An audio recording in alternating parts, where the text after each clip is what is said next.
আওয়ামী লীগ নিষিদ্ধের দাবিতে ঢাকা সহ বিভিন্ন স্থানে বিক্ষোভ, কোনোভাবেই পুনর্বাসনের সুযোগ না দেওয়ার ঘোষণা। ঢাকা ময়মনসিংহ মহাসড়কের দুপাশে অবৈধ স্থাপনা, দোকানপাট, অটোরিকশার দৌড়ান্ত, ঈদযাত্রায় যানজটের শঙ্কা।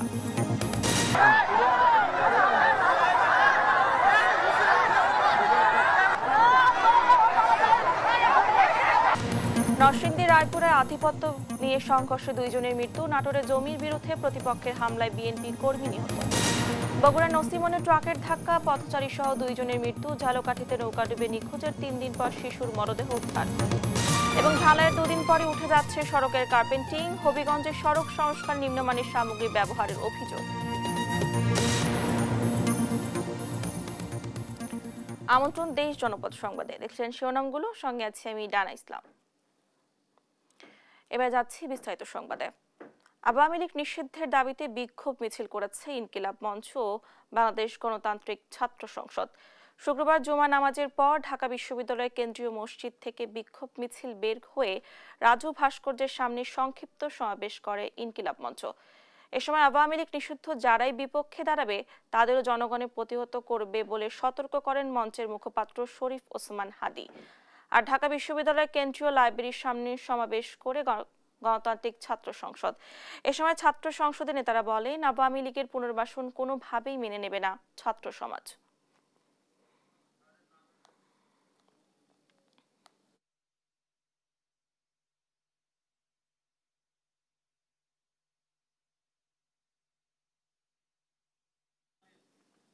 নির্বাচনের নামে প্রহসন হয়েছে, তাদেরকে তো এই আন্তর্জাতিক কমিউনিটি তাদেরকে সঙ্গ দিয়েছে। সুতরাং আপনি তাদেরকে বলেন, আওয়ামী লীগকে নিয়ে যদি ইলেকশন করতে হয় বাংলাদেশে রক্তের যমুনা বয়ে যাবে। যতদিন পর্যন্ত আমাদের শরীরে এক বিন্দু রক্ত আছে আমরা ততদিন পর্যন্ত বাংলাদেশে আওয়ামী লীগের রাজনীতি ফিরে আসতে দেব না। ঢাকা ময়মনসিংহ মহাসড়কের 2 পাশে গড়ে উঠেছে অবৈধ স্থাপনা, আর অবাধে চলছে 3 চাকার অটোরিকশা। তাই মহাসড়কে ঈদযাত্রায় যানজটের শঙ্কা পরিবহন চালক ও যাত্রীদের। তবে পুলিশ বলছে, ঘরমুখো মানুষের যাত্রা নির্বিঘ্ন করতে নেওয়া হয়েছে ব্যবস্থা। সহকর্মী ইলিয়াস আহমেদের প্রতিবেদন, জানাচ্ছেন টুম্পা আফরোজ। ঈদে নেত্রকোনা, শেরপুর এবং কিশোরগঞ্জ এই 3 জেলার মানুষের চাপ বাড়ে ময়মনসিংহ নগরীর পাটগুদাম ব্রিজ মোড়ে। অসংখ্য যানবাহনের কারণে 3 থেকে 4 কিলোমিটার জুড়ে দেখা দেয় যানজট। এখনও মোড়টির চারদিকে অবৈধ স্থাপনা এবং দোকানপাট। এরপর যত্রতত্র গাড়ি রাস্তার দুপাশে রাখায় যানজট সৃষ্টি হয় ঢাকা ময়মনসিংহ মহাসড়কের দীঘারকান্দা বাইপাস মোড়ে। এছাড়া বালুবাহী ট্রাকের কারণে ত্রিশাল বাসস্ট্যান্ড, রাঘামারা, ভরাডোবা ও ভালুকা বাসস্ট্যান্ড সহ কমপক্ষে 15 স্থানে দীর্ঘ যানজট দেখা দেয়। বাস চালকরা বলছেন, প্রশাসনের নজরদারির পাশাপাশি 3 চাকার বাহন চলাচলে বিধিনিষেধ থাকলে কমে আসবে যানজট। ছোট ছোট গাড়িগুলো যা আছে গাড়িগুলো সরাই দিলে, আর এই যে বিভিন্ন দোকানপাট আছে এগুলো আর কি সরাই দিলে যানজটটা কম থাকবে। ইউটার্নের মধ্যে জেনে পাই নেই গাড়ি ঘুরে এলাম, তার জন্য আর কি যানজটটা বেশি হয়। প্রশাসনের কোনো দায়িত্বশীল কোনো লোক নাই, তার কারণে জ্যাম লাগে। দায় স্বীকার করে ট্রাক এবং 3 চাকার অটোরিকশা চালকরাও ঈদে মহাসড়কে চলাচলে প্রশাসনের সহযোগিতা চান।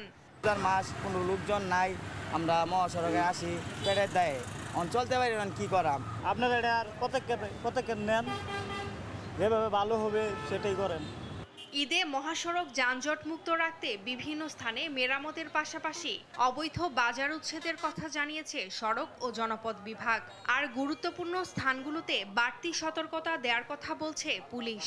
যেসব স্থানে আমাদের যানজট হওয়ার সম্ভাবনা রয়েছে, ইতিমধ্যে এইসব স্থানে আমরা রাস্তার যে সংস্কার কাজ এটা ইতিমধ্যে আমরা সম্পন্ন করেছি। সড়কের পাশে যে অবৈধ স্থাপনাগুলো আছে এগুলো আমরা দ্রুত অপসারণের ব্যবস্থা নিব জেলা প্রশাসন এবং জেলা পুলিশের সহযোগিতায়। আমরা আশা করছি যে জনগণের সহযোগিতা আমাদের সাথে থাকলে আমরা একটি নিরবিচ্ছিন্ন এবং যানজট মুক্ত একটি ঈদ আমরা মানুষকে উপহার দিতে সক্ষম।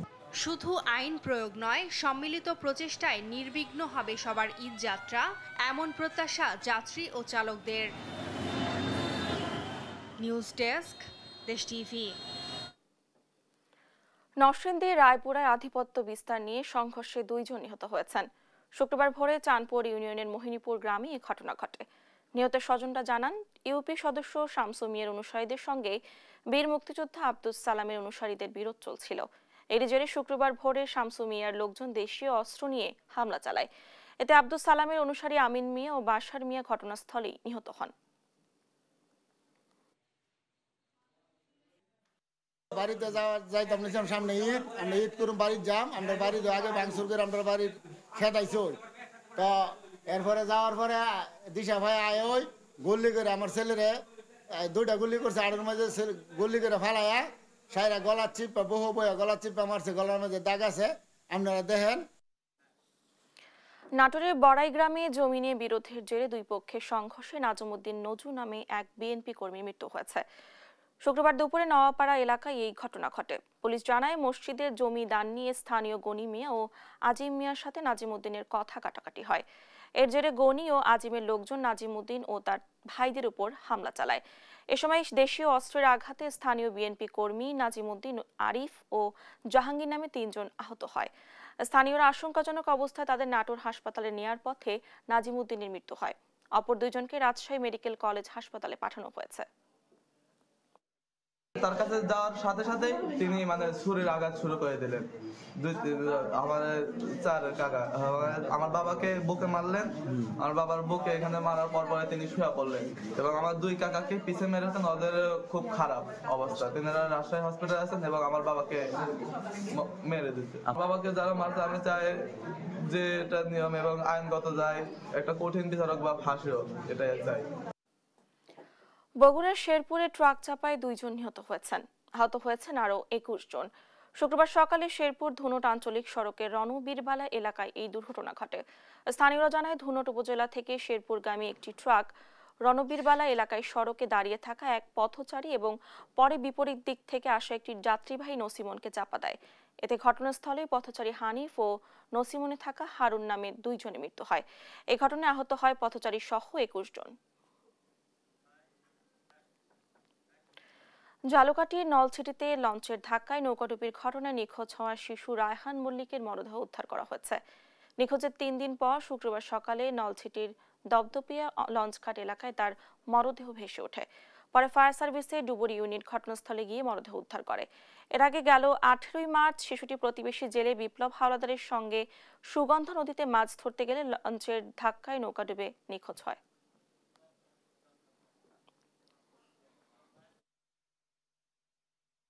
হজ ওমরার ক্ষেত্রে বিমানের টিকিট সিন্ডিকেট আর থাকবে না। সিন্ডিকেট করে গ্রুপ টিকিট বুকিং করে অতিরিক্ত দামে বিক্রির সুযোগ নেই বলে জানিয়েছেন ধর্ম মন্ত্রণালয়ের উপদেষ্টা ডক্টর আফম খালিদ হোসেন। শুক্রবার দুপুরে কক্সবাজারের জেলা মডেল মসজিদ ও ইসলামিক সাংস্কৃতিক কেন্দ্রের উদ্বোধনী অনুষ্ঠানে কথা বলেন তিনি আরো বলেন, কক্সবাজার সম্প্রীতির জেলা, এখানে সাম্প্রদায়িকগত কোনো নৈরাজ্য নেই।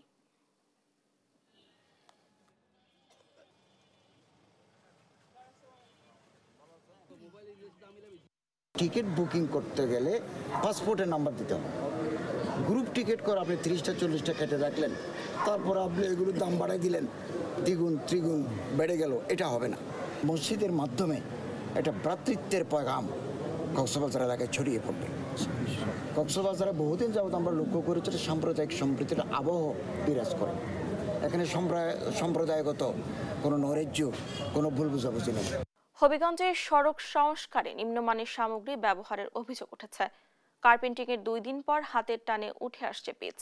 স্থানীয়দের বাধার মুখে কাজ বন্ধ করে বিটুমিনের মান পরীক্ষার জন্য ল্যাব টেস্টে পাঠিয়েছে উপজেলা প্রকৌশল অধিদপ্তর।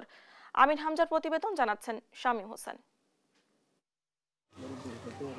হবিগঞ্জের বাহুবল উপজেলার মিরপুর থেকে মহাশয়ের বাজার সড়ক এটি 1,78,00,000 টাকা ব্যয়ে সড়ক সংস্কারের কাজ পায় শায়েস্তাগঞ্জের ঠিকাদার প্রতিষ্ঠান শাহাদত আলী ট্রেডার্স।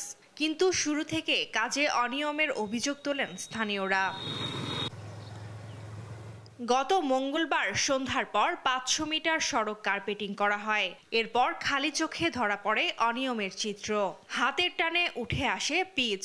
বুধবার কাজ বন্ধ করে দেন বিক্ষুব্ধ এলাকাবাসী।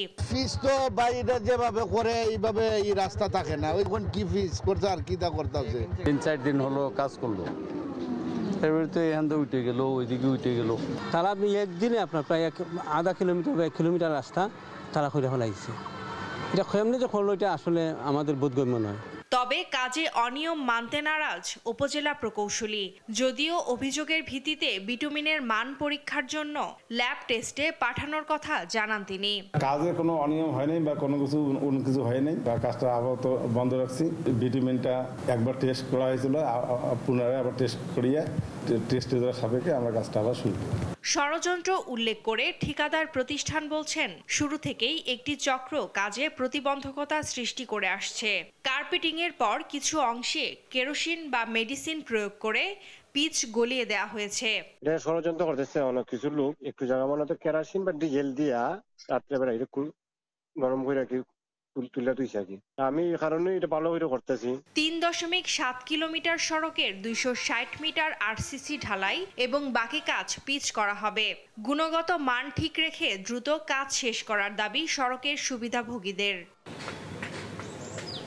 নিউজ ডেস্ক, দেশ টিভি। দেশজুড়ে নিত্যপণ্যের বাজারে বৈচিত্র্য লক্ষ্য করা গেছে। ময়মনসিংহে 3 দিনের ব্যবধানে বেড়েছে সব ধরনের মুরগির দাম। শরীয়তপুরে মুরগি ও গরুর মাংসের দাম বাড়লেও কম দামে মিলছে শীতকালীন শাকসবজি। নরসিংদীর বাজারগুলোতে নিত্যপণ্যের দাম কম হওয়ায় স্বস্তিতে সাধারণ মানুষ। সহকর্মীদের পাঠানো তথ্য ছবিতে নুসরাত শোভা রিপোর্ট। 3 দিনের ব্যবধানে ময়মনসিংহের বাজারে ব্রয়লার মুরগি কেজিতে 30 টাকা বেড়ে বিক্রি হচ্ছে 210 টাকায়। সোনালী কক মুরগি কেজিতে 50 টাকা বেড়ে বিক্রি হচ্ছে 310 টাকায়। দাম বেড়েছে সবজিরও। বেগুন 20 টাকা বেড়ে বিক্রি হচ্ছে 80 থেকে 90 টাকা কেজিতে। টমেটো বিক্রি হচ্ছে 25 থেকে 30 টাকা কেজিতে। সজনে 160 টাকা, আলু প্রকারভেদে 25 থেকে 60 টাকা কেজি। পটল করলা বিক্রি হচ্ছে 60 থেকে 80 টাকার মধ্যে। খাসির মাংস কেজিতে 100 টাকা বেড়ে বিক্রি হচ্ছে 1200 টাকায়। গরুর মাংস কেজিতে 80 টাকা বেড়ে বিক্রি হচ্ছে 780 টাকায়। শসা কিনতাম 30 টাকা কেজি, আজকে 60 টাকা কেজি। পেঁয়াজের দাম একটু বাড়ছে, 5 টাকা পাওয়া গেছে কেজিতে। রমজানের শেষ সময়ে শরীয়তপুরের বিভিন্ন বাজার এখন শীতকালীন শাকসবজিতে ভরপুর, তাই কমেছে দাম। বেশিরভাগ সবজি মিলছে 50 টাকার মধ্যে, তবে বেড়েছে মাংসের দাম। ব্রয়লার মুরগি বিক্রি হচ্ছে 210 টাকায়, সোনালী মুরগি 280 টাকায়। গরুর মাংস কেজি প্রতি 700 থেকে বেড়ে 750 ও খাসির মাংস 1150 থেকে বেড়ে 1200 টাকায় বিক্রি হচ্ছে। দাম কমাতে বাজার মনিটরিং এর দাবি ক্রেতাদের। আগে গত সপ্তাহের তুলনায় এই সপ্তাহে কেজিতে 15 টাকা 10 টাকা, আবার কোনো জায়গায় 20 টাকাও বাড়তি। এখন খামারদেরকে জিজ্ঞাসা করলে বলে বাচ্চার দাম খাবারের দাম বেশি, এই জন্য ওনারা বাড়ায় দিচ্ছে 20 টাকা, আমাদেরও বাড়ায় ব্যস্ত। বাজারে শাকসবজি সব কিছু দ্রব্যমূল্য ঠিক আছে, তবে কিছুটা সংকট আছে শসা এবং লেবুর দাম আকার বেঁধে 50 থেকে 60 টাকা বিক্রি হইতেছে। 3 দিন বা 5 দিনের ভিতরে কিভাবে 20 টাকা 30 টাকা করে পার কেজিতে মুরগির দাম বাড়ে, এটা আসলে খুবই দুঃখজনক বিষয়। এদিকে নরসিংদীর বাজারগুলোতে চাহিদার তুলনায় সবজির সরবরাহ বেশি। 20 টাকা থেকে শুরু করে 50 টাকার মধ্যেই মিলছে সব ধরনের সবজি। এতে স্বস্তিতে নিম্ন আয়ের মানুষ। আগে ভাবছিলাম যে না অনেক দাম থাকবে, রমজান মাসে নিয়ন্ত্রণ আছে। আমরা কাঁচাবাজারের দিক দিয়া, শাকসবজির দিক দিয়া, পেঁয়াজ রসুন মোটামুটি নিয়ন্ত্রণ আছে। এখন আপনার বাজার আমার মোটামুটি সবই হাতের নাগালে, তরি তরকারি কিনতে পাওয়া যায়, দামও মোটামুটি সস্তায়। এছাড়াও হবিগঞ্জ ও খুলনায় সাধ্যের মধ্যেই রয়েছে নিত্যপণ্যের দাম। নুসরাত শোভা, নিউজ ডেস্ক, দেশ টিভি। রাজশাহীতে পদ্মা নদীর বালু মহল ইজারা দিতে 1 যুগ ধরে হয় না হাইড্রোগ্রাফিক জরিপ, ফলে ইচ্ছে মতো নদী থেকে বালু তুলছেন ইজারাদাররা। এতে হুমকিতে পড়েছে শহর রক্ষা বাঁধ ও নদীর পাশের স্থাপনা। এমন পরিস্থিতি চলতে থাকলে সামনে নদী তীরের পরিস্থিতি ভয়াবহ হওয়ার শঙ্কা করছেন বিশেষজ্ঞরা। বিস্তারিত কাজী শাহেদের প্রতিবেদনে।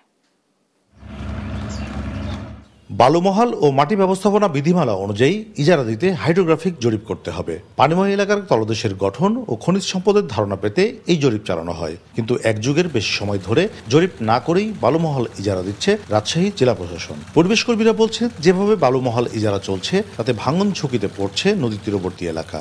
এই বালু ফিজিবিলিটি স্টাডি না করে যেভাবে বালুমহলকে ইজারা দিয়ে বালু উত্তোলন করছে, সেই ক্ষেত্রে এই মহানগরী শিক্ষানগরী যে কোনো সময় ধস নামতে পারে।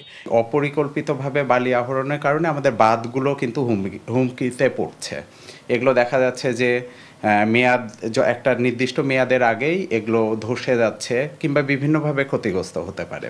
হাইড্রোগ্রাফিক জরিপ করলে পানিময় এলাকার তলদেশের ভূপ্রকৃতি, ক্ষেত্রফল, পানি প্রবাহ, পানির পরিমাণ ও পানির গভীরতা সম্পর্কে ধারণা পাওয়া যায়। তাই জরিপ চালিয়ে ইজারা দেওয়ার পরামর্শ গবেষকদের। হাইড্রোগ্রাফিক জরিপ ছাড়া ওনারা দিতে পারেন না। বিশেষজ্ঞের মতামত ছাড়া যে কোথা থেকে বালুটা উত্তোলন হবে, সাধারণ মোটা দাগে আমরা বুঝি যে নদীর মাঝ বরাবর যেসব বালুচর পড়েছে সেখান থেকেই বালুগুলো উত্তোলন হওয়া উচিত।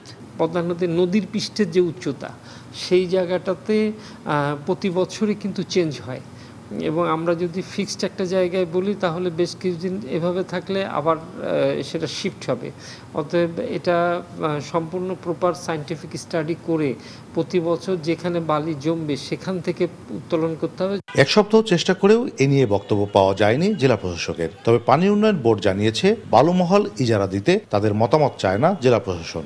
ডকুমেন্টেশনের দায়িত্ব আপনার জেলা প্রশাসনের উপর আর কি, ওনারা কিভাবে সেই বিষয়গুলো মেনটেন করতেছে জেলা প্রশাসক রাজস্ব মহোদয়ের কাছ থেকে আপনি প্রপারলি জানতে পারবেন। চলমান কাজ থাকে কিনা বা হলো আমাদের কোনো ভবিষ্যতে কোনো পরিকল্পনা আছে কিনা এইসব বিষয়ে মতামত নেওয়া হয়, এবং আমরা আমাদের গুরুত্বপূর্ণ মতামত আমরা দিই আর কি, আপনার জেলা প্রশাসক বরাবর আমরা প্রদান করি। এবারও হাইড্রোগ্রাফিক জরিপ ছাড়াই ইজারা প্রক্রিয়া শুরু করেছে জেলা প্রশাসন।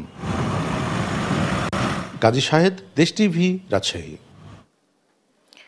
মহান স্বাধীনতা দিবস উপলক্ষে আগামী 11 এপ্রিল বগুড়ায় অনুষ্ঠিত হতে যাওয়া সবার আগে বাংলাদেশ কনসার্টের ভেন্যু নির্বাচনে 2টি মাঠ পরিদর্শন করেছেন আয়োজক কমিটির সদস্যরা। শুক্রবার সকালে বগুড়ায় 2টি মাঠ পরিদর্শন শেষে প্রাথমিকভাবে কনসার্টের জন্য আলতাফুলেনেসা মাঠকে নির্বাচন করেন তারা। আয়োজকরা জানান, দেশীয় শিল্পীদের অংশগ্রহণে গ্রামীণ ঐতিহ্যের ভাইয়া, ভাটিয়ালি, লোকজ ও আধুনিক গান সহ কনসার্টে থাকবে মনোমুগ্ধকর ব্যান্ড সঙ্গীত পরিবেশনা।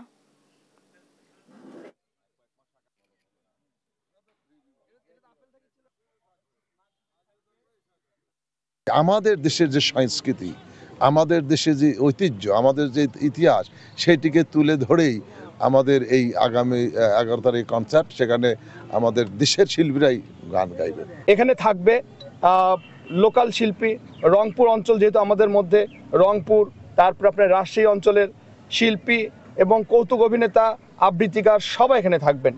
ফিলিস্তিনের গাজায় গণহত্যার প্রতিবাদে দেশের বিভিন্ন স্থানে বিক্ষোভ মিছিল ও সমাবেশ হয়েছে। জুমার পর পাবনায় বৈষম্য বিরোধী ছাত্র আন্দোলন বিক্ষোভ মিছিল করে, আর নওগাঁয় জুমার নামাজের পর বিক্ষোভ মিছিল ও সমাবেশ করে মুসল্লিরা। বিক্ষোভ করেছে ময়মনসিংহের মুসল্লিরাও।